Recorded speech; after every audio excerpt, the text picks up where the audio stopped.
दिल का क्या कसूर।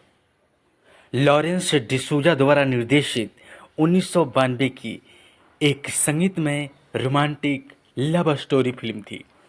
इसमें दिव्या भारती और नवोदित पृथ्वी के साथ सनम, सुरेश ओबेरॉय और लक्ष्मीकांत बेर्डे सहायक भूमिकाओं में थी। नदीम श्रवण की जोड़ी द्वारा रचित फिल्म का संगीत अपनी आकर्षक धुनों के लिए ये सुपरहिट हुआ। इस फिल्म के सारे गाने सुपर डुपर हिट रहे। इस फिल्म को लिखा तलत रेखी और संवाद लिखा तलत रेखी ने। इस फिल्म के हीरो पृथ्वी और दिव्या भारती हीरोइन थी। छायांकन किया फिल्म का लॉरेंस डिसूजा ने और निर्देशित भी इस फिल्म को लॉरेंस डिसूजा ने ही किया। फिल्म दिल का क्या कसूर को संपादित किया AR राजेंद्र ने और संगीत नदीम श्रवण का था और यह फिल्म 31 जनवरी 1992 को ये रिलीज हुई। इस फिल्म की कहानी की शुरुआत होती है। शालिनी दिव्या भारती एक अमीर व्यापारी राजेश सक्सेना सुरेश ओबेरॉय की इकलौती बहन है। शालिनी अपने सहपाठी अरुण कुमार यानी कि पृथ्वी से प्यार करने लगती है। जब वह उसके द्वारा लिखे गए एक गाने को छद्म नाम से गाता है तो हालांकि वो अरुण को यह बात नहीं बताती क्योंकि वो उसे पसंद नहीं करता। वह सोचता है कि शालिनी एक बिगड़ैल अमीर लड़की है। उसने कई बार उसके और कुछ अन्य लोगों के साथ ऐसा ही व्यवहार किया है। अपनी पहचान या उद्देश्य बताए बिना शालिनी का भाई राजेश अरुण से मिलने जाता है, लेकिन उसे पता चलता है कि वो अनाथ है, एक वंचित पृष्ठभूमि से है और एक छात्रावास के कमरे में रह रहा है क्योंकि उसके पास अपना घर नहीं है। अरुण भी राजेश की किसी भी मदद को अस्वीकार कर देता है क्योंकि वह दुनिया का सामना अकेले ही करना चाहता है।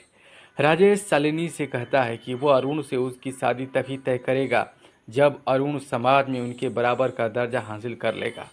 शालिनी जानती है कि अरुण एक अच्छा गायक है क्योंकि वह अक्सर कॉलेज के कार्यक्रमों में गाता है और जब अरुण अपने असली हकदार को हासिल कर लेता है तब वो अपने प्यार का इजहार करने का फैसला करती है क्योंकि वह न तो अपने प्यार को अरुण के लिए बंधन बनाना चाहती है और न ही अपने भाई के खिलाफ जाना चाहती है। वह अपनी दोस्त मधु से कहती है कि वह उसके पैसों से एक संगीत स्टेज प्रोडक्शन कंपनी शुरू करे और परोक्ष रूप से अरुण को गायक बनने के लिए प्रोत्साहित करती है। वह कुमार के गाने लिखने अरुण के लिए गाने लिखना शुरू कर देती है, उन्हें कहीं और प्रकाशित किए बिना, लेकिन फिर भी गुमनाम रहना पसंद करती है।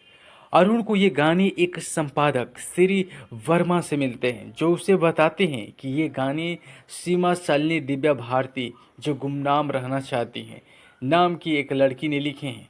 उसके गानों के जरिए अरुण कुछ ही समय में लोकप्रिय और अमीर हो जाता है। उससे मिलकर अपना आभार व्यक्त करना चाहता है। हालांकि श्री वर्मा सीमा की गुमनामी बनाए रखते हैं जिससे अरुण पत्रों के जरिए उनसे संपर्क कर पाता है।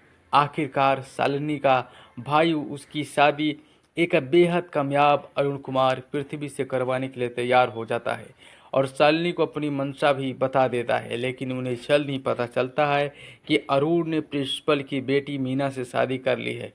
वो यह शादी किसी प्रेम प्रसंग की परिणति नहीं थी बल्कि एक उचित कदम था क्योंकि प्रिंसिपल जो अरुण के गुरु थे अचानक चल बसे और अपनी अकेली बेटी को बिना किसी सहारे के छोड़ गए।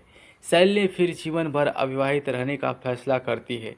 हालांकि अपने अधूरे प्यार और उससे हुए दिल टूटने के कारण उसकी सेहत धीरे धीरे बिगड़ जाती है और उसके फेफड़ों में पैच पाए जाने के कारण उसे अस्पताल में भर्ती कराया जाता है। श्री वर्मा अरुण को बताते हैं कि सीमा शालिनी दिव्या अस्पताल में है और मरने वाली है। वह अस्पताल जाता है तो उसे पता चलता है कि सीमा कोई और नहीं बल्कि शालिनी है। वह अपनी पत्नी को शालिनी के बारे में बताता है और वे दोनों साथ अस्पताल जाते हैं जहां अरुण प्रतीकात्मक रूप से शालिनी को अपनी पत्नी मीना के रूप में स्वीकार करता है। मीना के प्रोत्साहित करने पर लेकिन शालिनी जल्द ही चल बसती है। गर्भवती मीना से एक बेटी को का जन्म होता है जिसका नाम शालिनी के स्मृति में सीमा रखा जाता है। दिव्या भारती शालिनी सक्सेना का किरदार निभाई पृथ्वी अरुण कुमार बने और सनम मीना के किरदार में थी, और सुरेश ओबराय राजेश सक्सेना बने। लक्ष्मीकांत ने मुरली यानी कि इस फिल्म में मुरली के रूप में गाने मुरली बजाते हैं, और संगीत लक्ष्मीकांत प्यारेलाल का था। सत्येंद्र कप्पू काका बने और शालिनी के दोस्त के रूप में शहनाज कुड़िया, किशोर आनंद भानुशाली किशोर आनंद के रूप में किरदार निभाए। स्वरनाम के रूप में श्यामकांत थे। यह फिल्म एक संगीतमय बोनांजा थी, लेकिन बॉक्स ऑफिस पर प्रभाव छोड़ने में असफल रही और बॉक्स ऑफिस पर एक बम साबित हुई। इसकी असफलता के बावजूद कुछ मुख्य नायिकाओं के रूप में दिव्या भारती के प्रदर्शन को सराहना मिली और इसे उनके सर्वश्रेष्ठ प्रदर्शनों में से एक माना जाता है। सभी गानों का संगीत नदीम श्रवण द्वारा तैयार किया गया था। शीर्षक ट्रैक और मेरा सनम सबसे प्यारा है लोकप्रिय नंबर गीत बना। ज़्यादातर गाने कुमार सानू ने गाए और अन्य गायकों में आशा भोसले, साधना सरगम, अलका याग्निक, उदित नारायण ने शामिल रहे। गा रहा हूँ इस महफिल में एम अशरफ द्वारा संगीतबद्ध जंजीर 1975 नामक पाकिस्तानी फिल्म में मेहंदी हसन द्वारा गाए गए न कोई गिला है कि नकल है, यानी उस फिल्म का ये जो गाना है गा रहा हूँ इस महफिल में, उसके बोल लिए गए थे जो बेहद मकबूल हुए। दिल जिगर नजर किया है कुमार सानू ने गाया। मेरा सनम सबसे प्यारा है कुमार सानू, आशा भोसले और आशिकी में हर आशिक साधना सरगम। गा रहा हूँ इस महफिल में कुमार सानू, मिलने की तुम कोशिश करना कुमार सानू आशा भोसले ने गाया। खता तो जब होके कुमार सानू अलका याग्निक ने गाया।